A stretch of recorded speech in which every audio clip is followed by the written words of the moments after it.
All right, my friends, I am so excited to start chapter 2 with you. How to get rich. Time to eat, Mom called. In the dining room, there was so much food. There was a whole fried fish, crispy and brown, meat dumplings, fried golden, vegetables shining with oil, steamed buns that looked like puffy clouds, shrimp in a milky sauce, and pork colored a brilliant ruby pink. The fish eyes stared at me. I didn't like it, so I turned that plate around so it would look at Lissy instead. She turned it back toward me, and I turned it again. Finally, we had it look at Kiki. She didn't notice. Everything we eat tonight has a special meaning, Dad said. These vegetables mean wealth. How about the shrimp? I asked. That means wealth too, Dad said. What does the pork mean? Lissy asked. Wealth too, Dad said. Everything means wealth, Lissy said. All we care about is money. Well, don't you want to be rich, Mom asked. Yes, Lissy and I said at the same time. Kiki nodded her head. I want to be a millionaire, I said. I want to be a gazillionaire, Lissy said. Me too, Kiki said. Me too. Well, eat these, Mom told us, passing us the fried dumplings. They say they symbolize gold coins, so if you eat them, you'll be rich. I don't know how they're going to make me rich, I said. They don't look like gold coins to me. Maybe that's what coins look like in the olden days, Lissy whispered to me. I'm going to eat all of them, Dad teased. Then I'll have all the money and you'll have none. That's not fair, I said, trying to grab some dumplings off his plate. Give me some. I'll sell you one for $1, Dad said. That's how you get rich. The phone rang again, and this time it was Grandpa calling to say Happy New Year. I bet Grandpa ate a lot of those dumplings, Lissy said. Grandpa's rich. Maybe he charged $2 for each dumpling, I joked.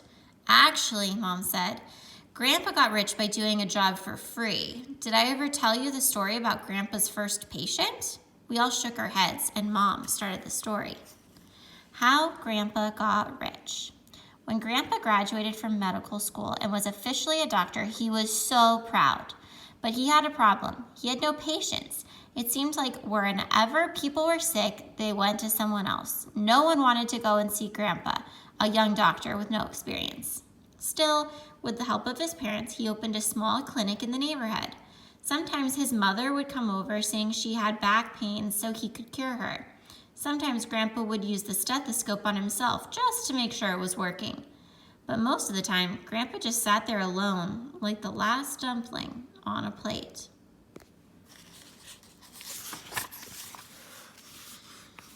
Then, one night, just when the sky began to darken with shadows, there was a frantic banging on the door. A street vendor had been robbed and was badly hurt. His clothes looked like dish rags of blood, and his wife begged for help. Grandpa jumped up and worked hard to save the vendor's life.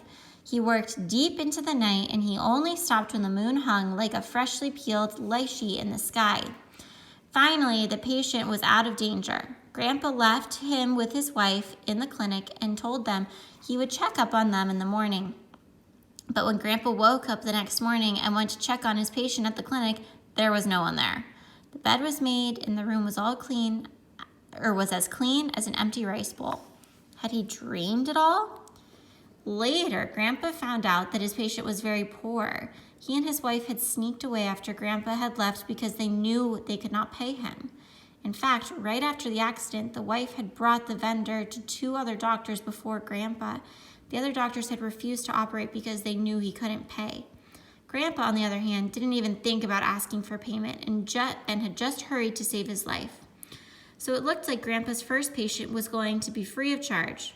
Grandpa worried because he thought that it didn't look like a good start for his business.